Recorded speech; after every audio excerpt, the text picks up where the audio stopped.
Marriage only happens once in a lifetime. Rason nga ginahimo gid ini nga unforgettable sang couples nga luyag na nga mag-upod forever. Pero these days, wedding proposal pa lang, abaw, todo effort na ang soon-to-be grooms para syempre mapakita ang sincero niya nga pagpalangga kag makuha ang matamis nga oo ni soon-to-be bride. Ano pagid-ayhan na ang sarang himuon sang iban dira naton nga mga kapuso para mag-propose? Hi there mga kapuso, welcome back. You're still watching Gemmy Regional TV Early Edition. Happy Valentine's Day sa mga kapuso. Ara, basta mga wala ka mo na date. May plano ka mo karon sa gabi, ano man. Sa mga kapuso naton nga gusto mag-propose sa ilang mga pinalangga sa kabuhi, kag iselyuhan na ang deal, kag maghulat na lang sang yes. Yes po, yes sir. Ate, amo na ning adlaw mga kapuso inyo ginahulat. Makod, this morning hatagan ka mo namon tips kung paano bala mapahuo ang inyo kahagugma. With us mga kapuso this morning, ang aton nga pare, si TJ kag Rachel Zion. Hi, good morning and welcome to Gemmy Regional TV Early Edition. May aga! Good morning. Good morning. Good morning sa inyo tanan. And happy Valentine's Day. Yes, happy Valentine's Day sa inyo nga duha. Kamusta ang pagsaulog ninyo sa Valentine's? Okay man, sir. Same old, same old.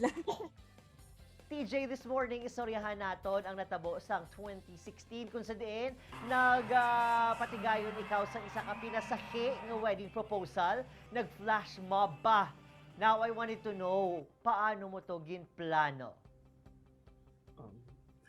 Actually, Sir Adrian, ever since naging kami sang 2007, hiligid ko mag-surprise sa iya, like paghatag bulak, sa among anniversary, birthday, Christmas, kag sa Valentine's Day. Sa dira nga paagi, ma-express ko pagpalangga ko man sa iya, kag mapa-feel ko man siya kung ano siya ka-special para sa akon, sir. Grabe man tong imo. Pila mo to katuig nga ginplanuhan man? Do kalawig siguro nga preparation. Pila tong involved nga mga tao during that day? Oo, sir. Damo to. Actually, ugto to, sir. Pero that time, may maskara to. Why pa to sa pandemic, 2016 eh. Amo to, may lang kay damo, managlantaw. Grabe, hataw-hataw ka gito. Ikaw naman, Rachel Zion, I wanted to know, somehow may expectation ka bala sa amo tong adlaw or siguro nakahabal ka ba sa self nga daw may matabo, something might happen today. Do may amo ka na gut feel bilang isa ka babae?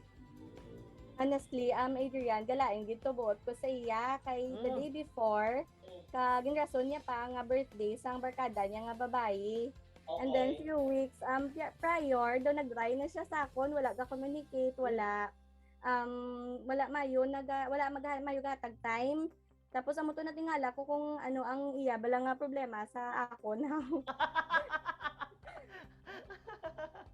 Are, TJ, gusto mahibaluan sa mga kapuso naton nga may pagkamarites. Sa amo to ka grand gesture, amo to ka grand proposal and surprise, pila man na nagasto mo to? Sino man to ginatagan mo, Ario? Saot ka mo ha, aring budget nyo ho. Amo ni hanamion nyo gid ha. Pila man. Actually, sir, that time ga plano ko mag-work abroad. So, nag-come up ko plan nga ang pinaka-ultimate surprise ko gid kay wala ko kabalo kung asa sano ko mag-stay dito sa Gwa. Nagkanto ko sa ako ni sa ka-friend nga may ara dance group and also ang akon man nga amigo since high school naga-conduct sa sang video or videographer siya. So nangay ko bulig sa management sang isa ka mall nangay mo ko permission dito. So mayo lang kay ano man sila pasugtan mo ko nila. Tapos siguro sir na gastusan ko gamay sa engagement ring, dugay kang mga nasuptan and then sa flowers and the rest sir bulig lang gid. Oh, volunteers to sila in short. Volunteers to sila. Oo, mga volunteer sila sir. Wow, grabe. Damo na yung tuan ni no. Ikaw naman niya, Rachel Zion, gusto ko mahibaluan. When you saw him dancing and, you know, gapalapit sa imo, na-expect ka bala, oh my, this is it. Anytime maluhod ni siya. Ano nagasunod sa ulo mo during that time? honestly, wala ko kabalo kung maano ko. Kay nakonsensya ko kung ano-ano ang nagsulod sa paminsaron ko nga negative towards him. So amon to pag saot niya kag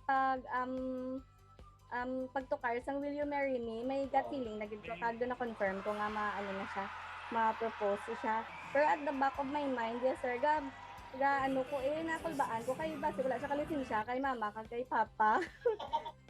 O kung may plano ka mo, pwede makamuda ka proposal, ha? Pero may aragit na mga kapuso, yung TJ and Rachel, nga gusto nila medyo private, medyo secret, whatever that is, mga kapuso, inyo tuyong o brahon.